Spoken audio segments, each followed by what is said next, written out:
আল্লাহ তাআলা বলেন ইবাদতের মাধ্যমে সবর। পৃথিবী উল্টে যাবে, আমার বন্ধু কিছু, আমার ইবাদত ছুটবে না। গোটা পৃথিবী ল্যাংটা হোক, আমি ভিন নারী দেখব না।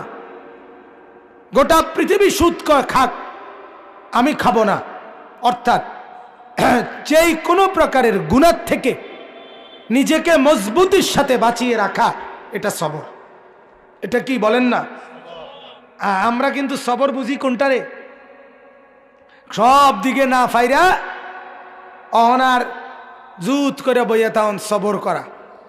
না না, সবর এটা 3 নম্বর অর্থ। প্রথম অর্থ হইল ইবাদত, এটার উপরে সবর মানে জমে থাকা, গুনাহ না হওয়ার উপরে সবর করা। যুবক যদি সিদ্ধান্ত নেয় গোটা পৃথিবীর নারী আমাকে বলুক, আমি তার দিকে তাকাবো, আমি তাকাবো না, আমি আল্লাহকে ভয় করি।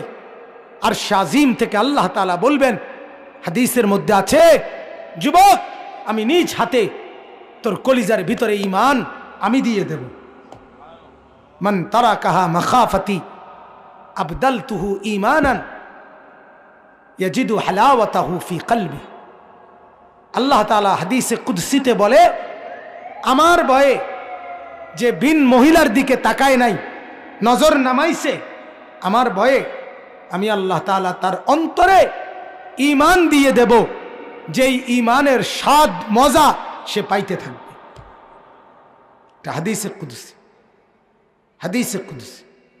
একবার যুবক নজর ফিরানো ভিন নারী থেকে, ঈমানের স্বাদ আর মজা।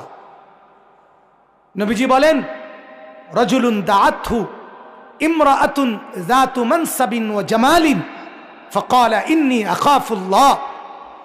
যেই যুবককে, যেই পুরুষকে কোন সুন্দরী রূপসী বংশীয়া নারী জিনার দিকে আমন্ত্রণ করে, অশ্লীলতার দিকে, প্রেমের দিকে, সেই ছেলে, সেই যুবক, সেই পুরুষ যদি বলে, না আমি আল্লাহকে ভয় করি, ইন্নী আখাফুল্লাহ, খোদার কসম, আরশে আজিম থেকে তখন আল্লাহ তাআলা খুশি হয়ে বলে, যুবক আমি ওয়াদা দিলাম হাসরের দিন আমার আরশের নিচে আমি তোকে আমার পাশে বসাবো, আমার সাথে রাখবো। ছেড়ে দিলি ভিন নারীর চেহারা, আমি তোকে আমার চেহারা দেখতে দেব, আমাকে দেখতে দেব। 7 ধরনের ব্যক্তির একজন এটা। এই জন্য গুনাহ ছেড়ে দাও, সুদ না খাওয়া। আমার বাপ আপনাদেরকে বলি, মাওলানারা, ওলামারা, মাদ্রাসা মসজিদের হুজুররা, দুনিয়ার বাটফারি, উপার্জনের নানা রকম ধান্দা ওনারাও বুঝে।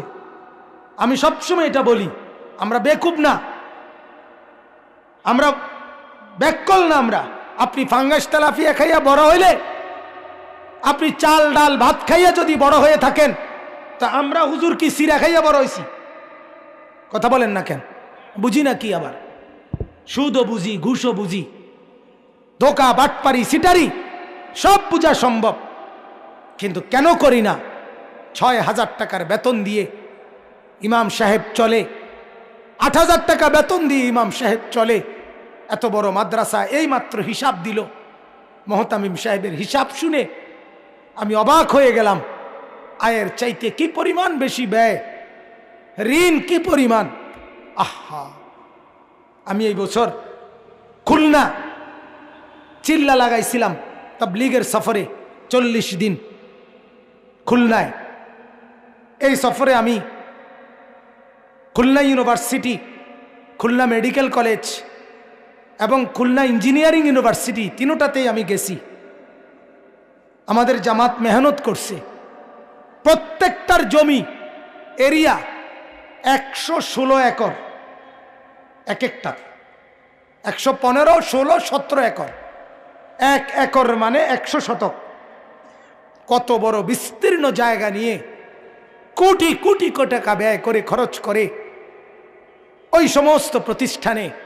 আর আমাদের এক একটা মাদ্রাসায় বছরে সামান্য কিছু টাকা, অল্প কিছু উপার্জন দিয়ে, না খেয়ে না দে মালিকের 30 দিন, মালিকের 365 দিন কাটায় শুধু একটা আশায় বুক বেঁধে যে মাওলা দুনিয়া যা দিলেন দিলেন না, হাসরের ময়দানে জান্নাত দিয়ে পুরায় দিয়েন।